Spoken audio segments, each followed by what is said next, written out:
जी, अस्सलाम वालेकुम। आज का हमारा टॉपिक है efficiency.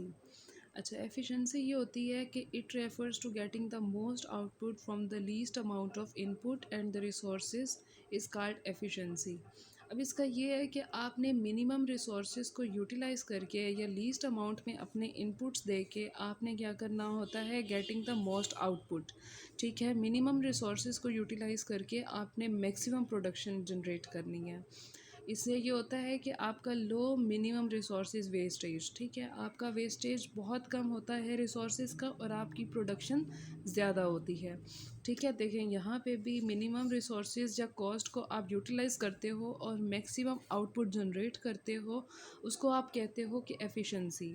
It is based on efficient plannings. अब एफिशिएंट प्लानिंग्स और ये फोरकास्टिंग के ऊपर बेस करती है। आप फोरकास्टिंग फ्यूचर के बारे में प्रिडिक्ट करते हो कि आपको कितनी डिमांड हो सकती है, आपको कितनी सप्लाई हो सकती है। ठीक है, आप एनालाइज करते हो फ्यूचर के बारे में कि आपने कितनी प्रोडक्शन किस लिहाज से करनी है। ठीक है, ये आपका कॉन्सेप्ट हो गया एफिशिएंसी का। देन आपके पास आती हैं basic problems of economic organisations. कोई भी इकोनॉमिक ऑर्गेनाइजेशन है तो उसके अंदर आपको बेसिक कौन कौन सी प्रॉब्लम्स फेस करनी पड़ती हैं। फर्स्ट प्रॉब्लम होती है एब्सेंस ऑफ क्लियर डायरेक्शन। जब भी आपके पास कोई क्लियर डायरेक्शन नहीं होती, जब भी आपके पास कोई क्लियर मोटिव्स वगैरह नहीं होते, मिशंस नहीं होते, ठीक है, ऑब्जेक्टिव आपका क्लियर डायरेक्शन में नहीं होता, तब तक आपको क्या होता है, ऑर्गेनाइजेशंस को काफ़ी प्रॉब्लम्स फेसेस करने पड़ते हैं। ठीक है, देन उसके बाद होता है हाईएस्ट टर्नओवर। जब आपका टर्नओवर रेट बहुत ज़्यादा होता है, अब टर्नओवर रेट ये होता है कि एम्प्लॉयज़ छोड़ के चला जाता है आपकी ऑर्गेनाइजेशन को। ठीक है, अब एम्प्लॉयज़ लेबर जो भी है उसका छोड़ना, उसका टर्नओवर जब ज़्यादा होगा तो वो भी आपके ऑर्गेनाइजेशन के लिए एक बेसिक प्रॉब्लम होगा। देन थर्ड है डिफ़िकल्टी इन टीम बिल्डिंग। जब भी आप कोई चीज़ करते हो, जब भी ऑर्गेनाइजेशंस अपने गोल्स अचीव करती हैं तो वो ग्रुपिंग की फॉर्म में ज़्यादातर वर्क करती हैं। ठीक है, वो टीम्स की फॉर्म में करती हैं। जब भी कोई चीज़ बैरियर्स आ रहे होते हैं टीम बिल्डिंग में तो वो भी ऑर्गेनाइजेशन के लिए एक प्रॉब्लम होती है। देन उसके बाद होता है पुअर कम्युनिकेशन एंड फीडबैक। अच्छा, जब भी आपके पास ऑर्गेनाइजेशंस होती हैं, आपके पास एम्प्लॉयज़ होते हैं, ठीक है, वो जो एम्प्लॉयज़ हैं उनकी अगर कम्युनिकेशन स्किल अच्छी नहीं है, वो अच्छा फीडबैक नहीं दे रहे, तो क्या होगा, वो भी आपकी ऑर्गेनाइजेशन के लिए बेनिफिशियल नहीं होंगे, वो भी डिसएडवांटेजियस होंगे। ठीक है, देन हमारे पास फिफ्थ पॉइंट है लेक ऑफ अवेयरनेस। जब भी आपके पास इनोवेशन नहीं होगी, इनोवेशन टेक्नोलॉजी नहीं होगी आपके पास, ठीक है, जब भी आपके पास नहीं होगी इनोवेशन, जब भी आप डेवलपमेंट की तरफ नहीं जा रहे होगे, आपके पास इन चीज़ों की कमी होगी, तब भी आपके ऑर्गेनाइजेशंस को प्रॉब्लम्स फेस करने पड़ेंगे। अच्छा, देन उसके बाद है कस्टमर सेटिस्फेक्शन एंड रिलेशनशिप्स।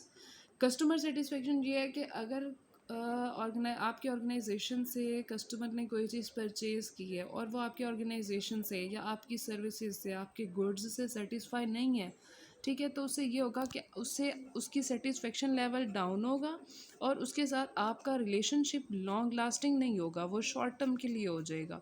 ठीक है, तो ये भी ऑर्गेनाइजेशन के लिए एक प्रॉब्लम है। उसके बाद इनोवेशन। इनोवेशन ये होती है कि टेक्नोलॉजी, लेक ऑफ टेक्नोलॉजी, कि हमने पहले भी बात की है, लेक ऑफ अवेयरनेस या लेक ऑफ टेक्नोलॉजी, इनोवेशन, या ठीक है इस तरह से। अच्छा, देन उसके बाद लास्ट पॉइंट है difficulty in maintaining employees motivation. जब भी ऑर्गेनाइजेशन में आपके एम्प्लॉयज़ काम कर रहे हैं तो आपकी फ़र्स्ट रिस्पॉन्सिबिलिटी ऑर्गेनाइजेशन की ये होती है कि वो एम्प्लॉयज़ को मोटिवेट करें ताकि वो इनकरेजियस हों, आपको ज़्यादा से ज़्यादा प्रॉफिट जनरेट हो।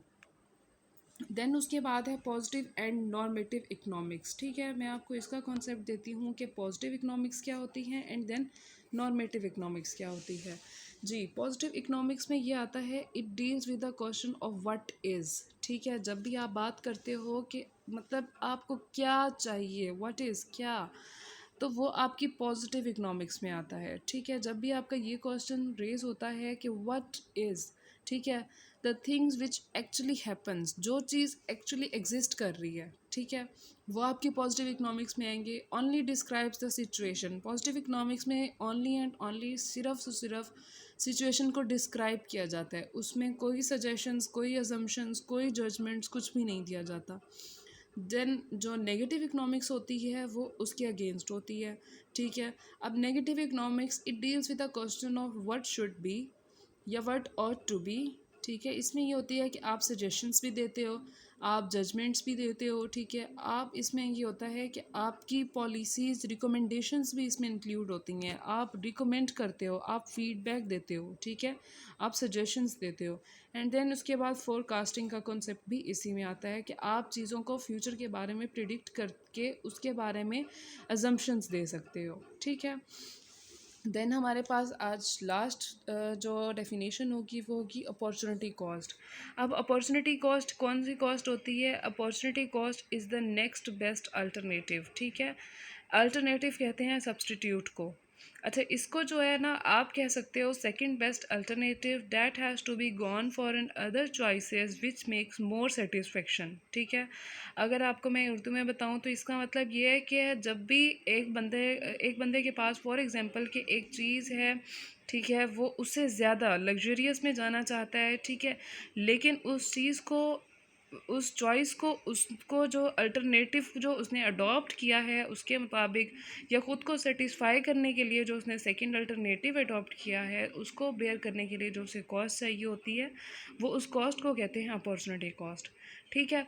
अच्छा, इसके एग्जांपल से मैं आपको समझाऊं तो एग्जांपल ये है कि बिफोर वर्ल्ड वार 2, ठीक है, जब वर्ल्ड वार 2 से पहले जो है ना, इससे ये हुआ था कि जब आपकी एग्रीकल्चर बेस्ड इकोनॉमी थी वो चाहती थी कि हम डेवलपमेंट की तरफ जाएं, टेक्नोलॉजी की तरफ जाएं, ठीक है, तो उन्होंने इंडस्ट्रियल बेस्ड इकोनॉमी बनाने का फ़ैसला किया।